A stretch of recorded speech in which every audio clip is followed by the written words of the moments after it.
Oke, boleh diaktifkan semua kameranya ya, kecuali mungkin yang bekerja ya.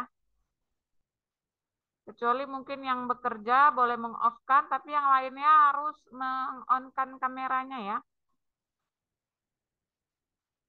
Jadi hari ini perkuliahan kita untuk perbandingan hukum pidana. Sebelum memulainya mungkin Ibu akan absensi dulu ya satu persatu. Jadi siapa yang dipanggil, Ibu harap untuk menjawab dengan kata hadir ya.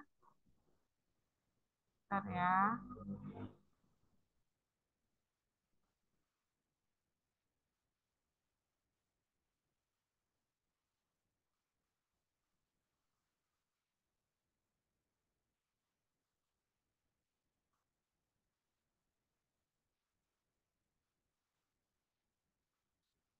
Ini absennya ini.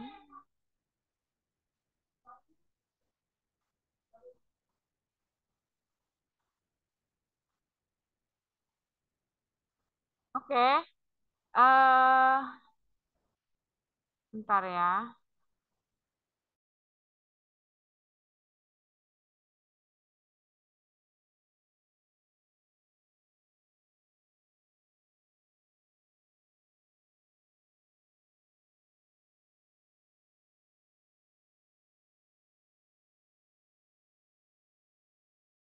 Oke, Ibu panggil satu-satu, nanti jawab hadir aja ya. Ade Aina, Ade Aina ada?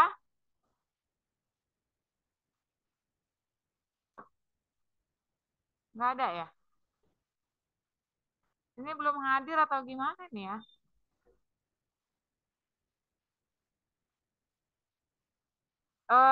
Adinda Salsabila,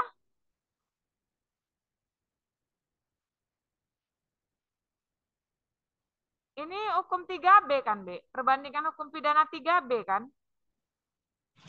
Iya, Bu.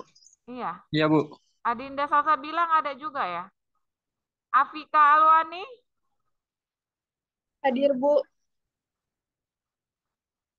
oke. Afriza Dwi, Hadir, Bu. oke. Ahmad Ridwan, Hadir, Bu. oke. Aruf Bahira, Hadir, Bu. oke. Ganti namanya tuh ya, jangan iPhone ya. Aruf Bahira, diganti namanya ya. Aulia Baik, Bu. Pervina, Baik. Bu. Aulia,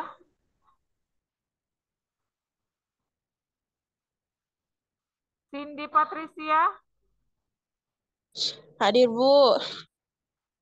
Cut Ade, Cut Ade, nggak ada. Dai Mufti, Hadir, Bu. Dwi Kasih, Hadir, Bu. Zulhairani, Izin, Bu, kerja. oh ya Hadir, Bu. oke. Hadir tapi ya, Zulhairani ya. Iya. Fadia Sadrina,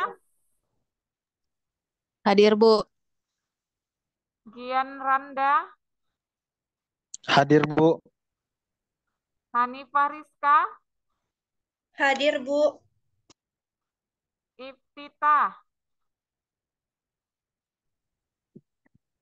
Iftitah Rizkia, tidak ada ya.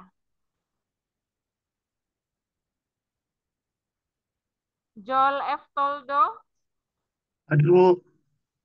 M. Adnan, Hadir, Bu. Mahzar Aulia, Mahzar Aulia, tidak ada. Muhammad Ilham, Muhammad Ilham, Nasution, ada nggak? Ini Ilham Nasution ini siapa? Muhammad Ilham Nasution, nggak hadir.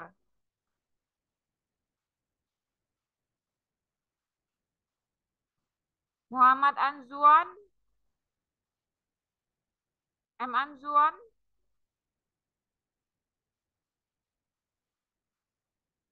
Muhammad Dai, Saya Bu, hadir. Muhammad Haikal, Hadir Bu. Nasrullah Rizki, Hadir Bu. Prananda Putra,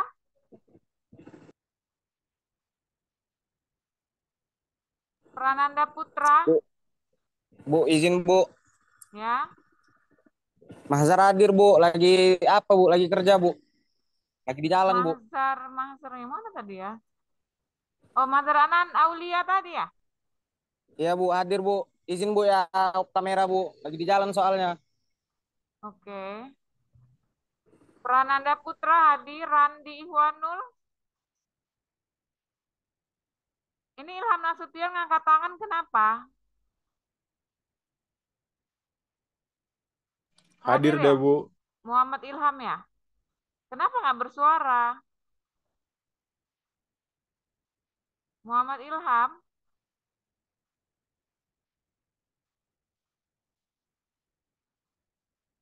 Randi Ihwanul hadir. Izin Bu, si Ilham itu hadir Bu. Di chat dia ngechat Ibu itu Bu. Oke. Randi Ihwanul nggak hadir ya?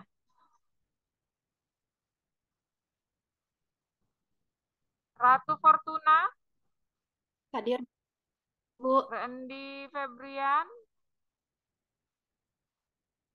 Randy Hadir Febrian Bu, hadir. hadir. Hadir Bu, hadir. Rian Aditya, Rian Aditya,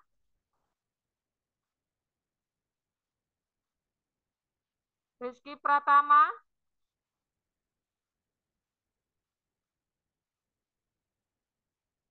Rizky Pratama nggak hadir ya? Samuel Huta Barat, Hadir Bu. oke ya.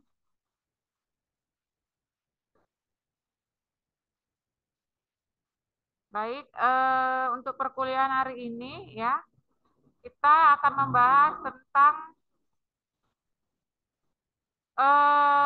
kalian boleh off, boleh on ya, bebas ya. Karena ibu juga nggak maksakan apakah capek atau ini di jalan bebas.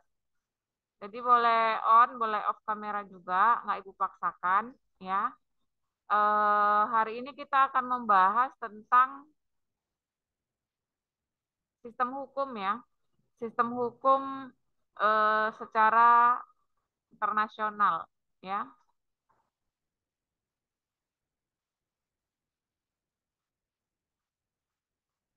Jadi dalam sistem hukum itu kan kita dikenal ada tiga ya, seperti yang Ibu sampaikan, ada Eropa kontinental atau civil law, kemudian ada common law, dan juga ada socialist law.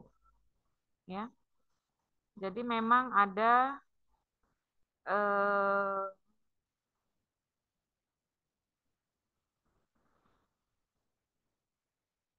tiga ya, tiga sistem hukum yang memang itu dia dikenal di dalam dunia ini. Tapi sebenarnya banyak ya. Sebenarnya banyak, hanya saja memang tiga sistem hukum ini yang memang dia itu digunakan ya, digunakan oleh beberapa negara, khususnya Indonesia ya. Nah, kita akan bahas tentang sistem hukum civil law ya, atau Eropa kontinental. Nah, dalam sistem hukum civil law ini ya, itu ini siapa yang baru masuk ini ya? Muhammad Anzuan hadir.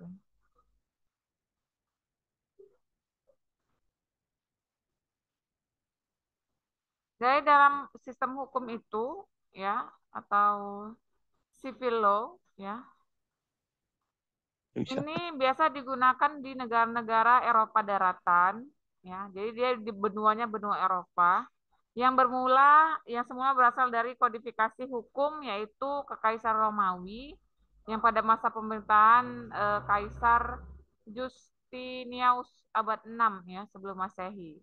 Jadi sipil law, nah sipil law ini kan masuk dalam hukum pidana Indonesia ya, atau sistem hukum Indonesia ya. Kenapa Ibu katakan seperti itu? Karena memang kita dijajah oleh bangsa Belanda. Di Belanda itu dia mempengaruhi sistem hukum yang ada di Indonesia. Dan Belanda itu merupakan benua Eropa seperti itu. Jadi kalau benua Eropa maka dia banyak menggunakan sistem hukum yang civil law. Termasuklah kita yang dijajah oleh Belanda itu mengadopsi sistem hukum civil law ya atau sistem hukum Eropa kontinental. Nah, dalam sistem hukum civil law ini punya 3 karakteristik ya. Yang pertama itu karakteristiknya adalah kodifikasi. Yang kedua, hakim tidak terikat kepada presiden sehingga undang-undang itu menjadi sumber hukum yang utama. Dan yang ketiga, sistem peradilannya bersifat inkuisitorial.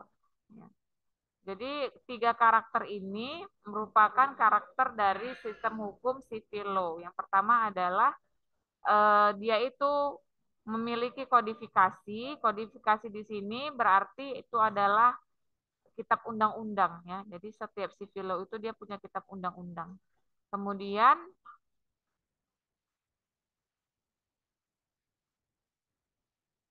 dia tidak terikat pada presiden. Presiden ini dia bisa dikatakan sebagai apa ya? Kayak jurisprudensi mungkin Ibu katakan ya. Jadi putusan hakim-hakim yang terdahulu itu dia mengikat kepada keputusan hakim-hakim seterusnya. Nah, kemudian yang ketiga, sistem civil law ini karakteristiknya adalah dia bersifat inkuisitorial. Ya. Oke, kita bahas satu-satu ya. Yang pertama tadi dia bersifat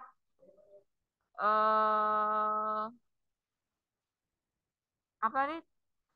Adanya kodifikasi ya. Jadi karakter utama itu adanya kodifikasi itu adalah di dalam civil law maka harus memiliki yang namanya kepastian hukum.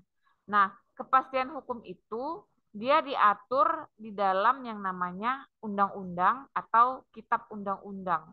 Ya. Jadi di dalam civil law itu kita memerlukan yang namanya kitab undang-undang atau aturan undang-undang karena dia bersifat kodifikasi maka dia berbentuk kodifikasi, berbentuk buku atau kitab ya. Kalau kodifikasi itu kan dia disusun ya, disusun.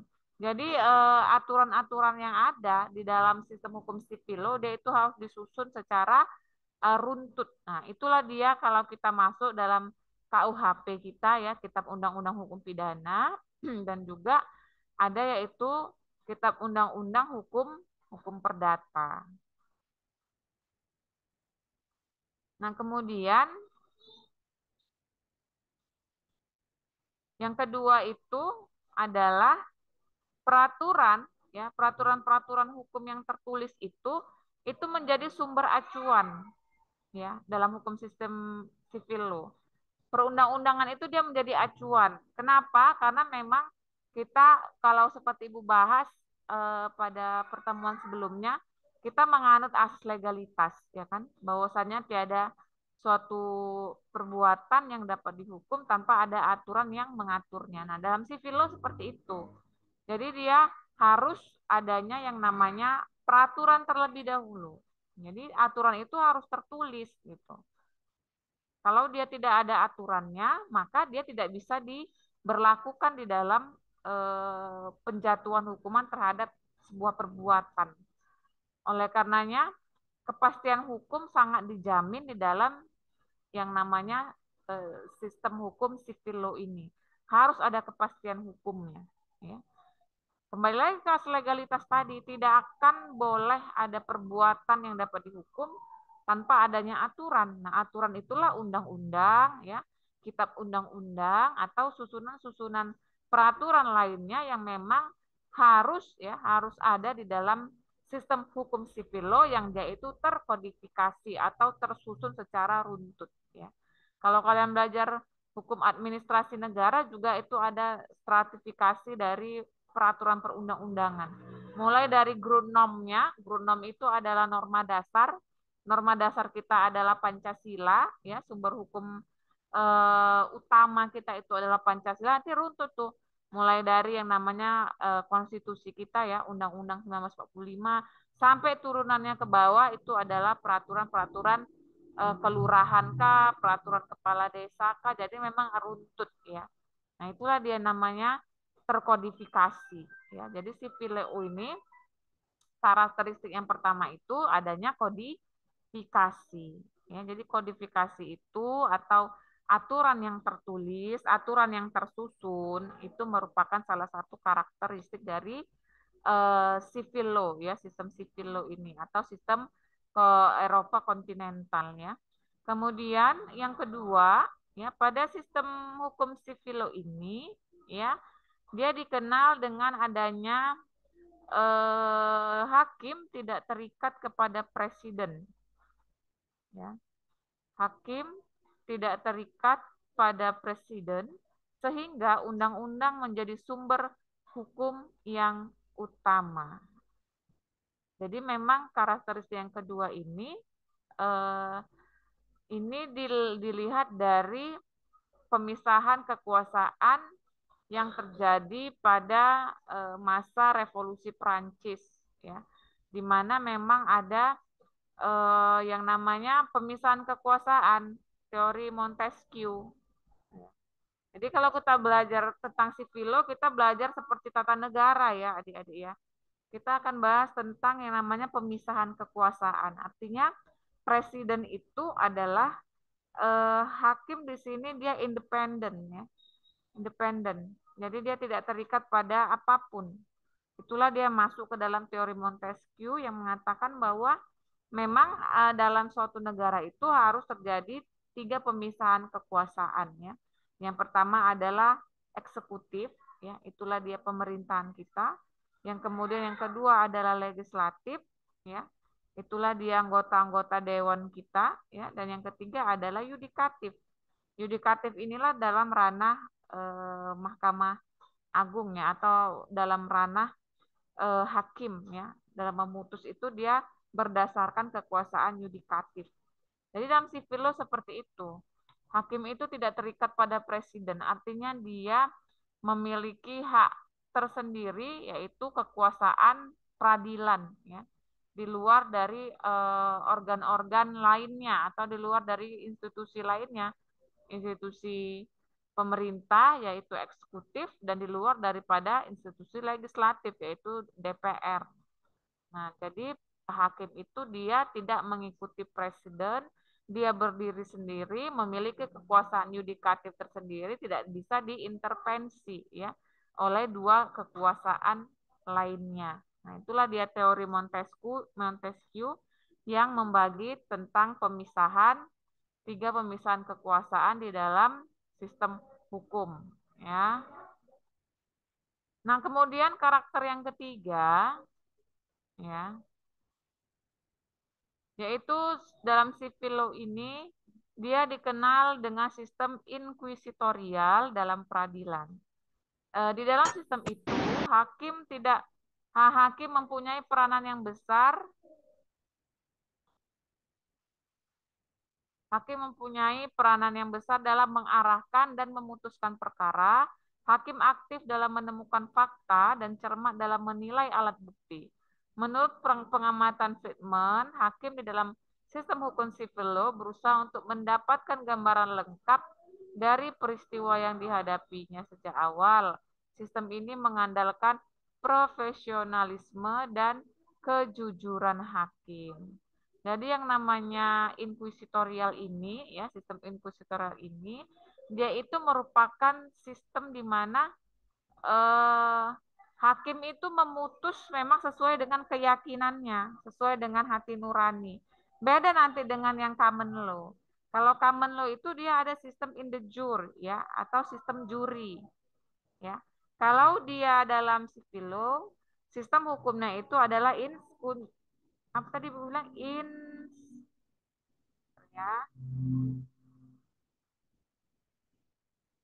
dia bersistem agak susah memang bahasa Latinnya. Inquisitorial ya. Inquisitorial. Jadi memang civil law itu sistem peradilannya bersifat inquisitorial. Nah, beda dengan common law system yang dia itu menggunakan sistem in de jure ya. Kalau kita tidak, kita bersifat inquisitorial yang artinya memang segala keputusan itu dia memang berada di keyakinan hakim. Inquisitorial itu ya, dia memang semuanya itu putusan itu adalah berdasarkan hati nurani dan keyakinan hati hakim. Makanya membutuhkan yang namanya kejujuran, ya, ketelitian, keaktifan, ya, serta juga pastinya adalah tanggung jawab hakim terhadap Tuhan, ya. Karena hakim itu adalah wakil Tuhan gitu. Nah, dalam civil law seperti itu. Dia inquisitorialnya itu dia tidak bisa dipengaruhi oleh apapun, ya. Artinya memang hakim memutus berdasarkan keyakinan, berdasarkan memang hati nurani dan alat bukti serta apapun yang ditemukan fakta-fakta yang ada di persidangan. Jadi seperti itu ya sistem hukum civil law, ya. Yang pertama tadi apa tadi? Yang pertama dia bersifat kodifikasi, ya. Civil law itu dia bersifat kodifikasi. Kemudian yang kedua, di dalam civil law itu dia tidak terikat pada presiden, artinya terjadi pemisahan kekuasaan antara legislatif, yudikatif, dan eksekutif.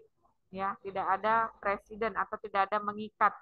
Dan yang ketiga itu dia bersifat inquisitorial, ya, yang artinya inquisitorial ini hakim itu memutus berdasarkan hati nuraninya dan keyakinannya.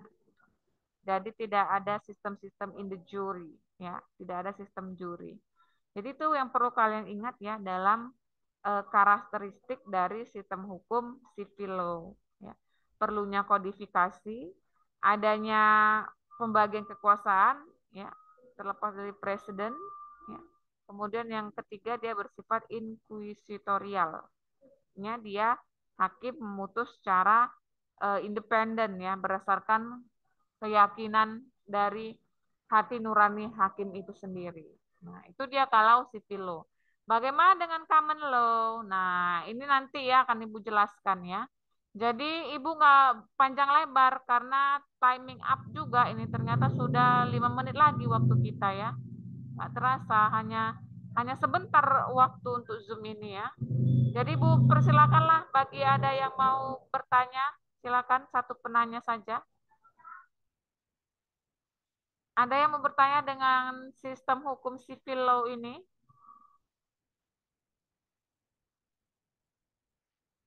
Tidak ada, pas. Nah, jadi memang kalau kalian belajar perbandingan hukum, memang harus tahu dulu sistem hukum di dunia apa, ya.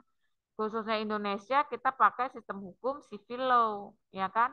Atau sistem hukum Eropa kontinental. Jadi kita back lagi ke pihi-pihu sebenarnya, tapi tidak apa-apa. Ini flashback untuk menyegarkan kembali keingatan kalian tentang sistem hukum di dunia dan khususnya Indonesia, ya.